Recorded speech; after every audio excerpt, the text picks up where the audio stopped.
temperature, for pH, composition, organic content. And, Phosphorus? Yeah, sometimes. Did you say phosphorescence? No, phosphorus. Phosphorus. Not that I know of, but maybe. If you go a little further east in Oregon, you'll find some more volcanics and you'll find some more of that stuff. But here, I'm not aware of that too much, unless, some in the organic content. But yeah, So we're in here. so we're monitoring the water for that kind of stuff. Why are we monitoring? Well, because, as we know, a lot of our resources at the moment are undergoing some change. We're in a very interesting time. Park-wide, there's a large conversation. How do we prepare for climate change? There's this big thing. Our planet is changing and we are changing it. I'll repeat that. Our planet is changing and we are changing it. And that means that the resources at our parks are going to change. Species are going to move, some out, some in. In the cave, and the water running through the cave may also change. So back to that paleoclimate record, one of the ways that we can forecast the effects of climate change in this cave is to look back at our paleoclimate record. And it's actually more visible than we might think. Actually see evidence of it right here on this wall. So if we see this shelf right here, you can see it all the way around. It actually used to be the bed of the river Styx. So the river was at one point up here. It's probably during an ice age.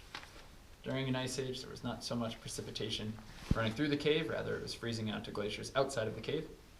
That means relatively low flow, and the river had time to erode away its banks. Now, when the interglacial rolled around, warm period, all that water melted, began to pump through. It eroded down the riverbank to the next glacial marker that we see here.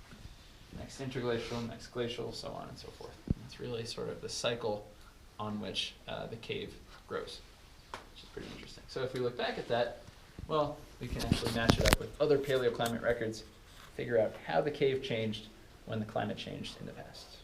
And so doing so, we can sort of forecast and make educated guesses about how this cave's going to change. So it's really interesting stuff going on. Okay, so coming up, we are going to head up these stairs. I'll draw your attention to this rock right here. And there's another head bunker past that. There's a tight squeeze, then a low overhang, and then a small hole with a ladder through it. So, we'll take it slow. Ladder? One Yeah. quick question. Why is it brown over there? Why is the ground over here? Yeah. Yeah, different colors. Why is Yeah, that? Good question. So the coloration of the formation will actually depend a lot on what's coming in with the water that's forming that stuff. So in certain parts of the cave, you'll see it's pretty brown.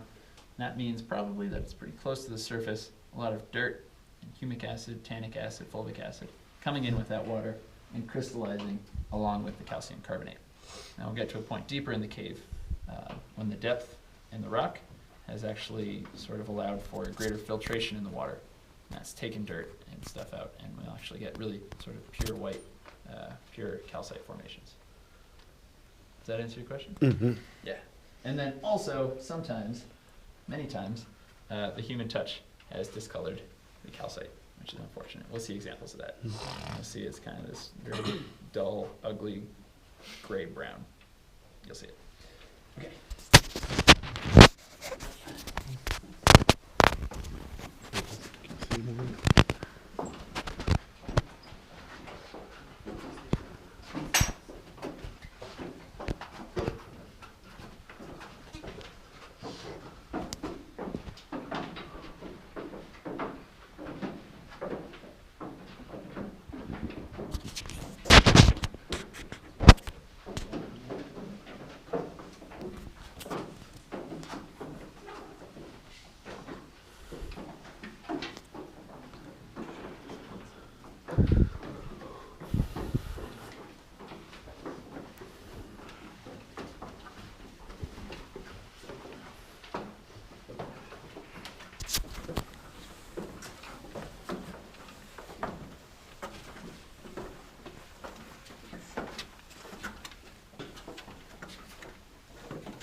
We're coming. Oh, it's not that. Wow. I notice, feel a change? It's hot in here. It is significantly warmer. So, Natural or? that is natural. We're not generating that much body heat. Although sometimes people wonder if it is just their own body heat after those stairs start. But no, there's a good reason why it's warmer here. Does anyone see it? Natural light. Oh, so much hope in your voices. We are at the halfway point. You may opt out if you wish. I'll tell you now that was the first half, and it was significantly easier than the second half. We've done about 100 of our 500 stairs, and we have not yet hit our lowest point. So if you wish to opt out now, no problem at all. I can let you right out. Okay. So I'll let you talk about it for another few minutes. I'll talk about this spot here, and then before we move on, I'll open it up again. So this is not only an entrance and exit for humans, but also for critters. We have a relatively high concentration of life at this particular point. So earlier in the season, you might have seen bats. I didn't see any. I peeked around before. There's a moth. Where's the moth? Whales. That rock over there. Oh yeah, there it is. Yeah, and we'll see sometimes giant Pacific salamanders down here, which are pretty cool. Sometimes we'll see wood rats, which are very cute as far as rats go, but they are prodigious defecators. So, if you need any extra motivation not to touch the cave walls, those rats are not careful about where they go to the restroom. I don't even know how they do it, but they get it on the walls. We've got a lot of bugs in the cave as well, a lot of creepy crawlies, insects, arachnids, and we actually got 5 endemic species, most of them bugs, in the cave, which is kind of a big deal. Endemic means that they live nowhere else on Earth, probably nowhere else in the universe. Big deal. Like what lives here that's not found anywhere else? We've got a certain species of cave cricket. We've got a grillo blatted, which is another insect. We've got a family of millipedes that live in the cave, and also on the monument outside of the cave, but nowhere else, which is cool. We've got some springtails, which are microorganisms about the size of a period 12-point font. Big ones are. They can launch themselves 20 times their body length, which is fun. They're kind of cute.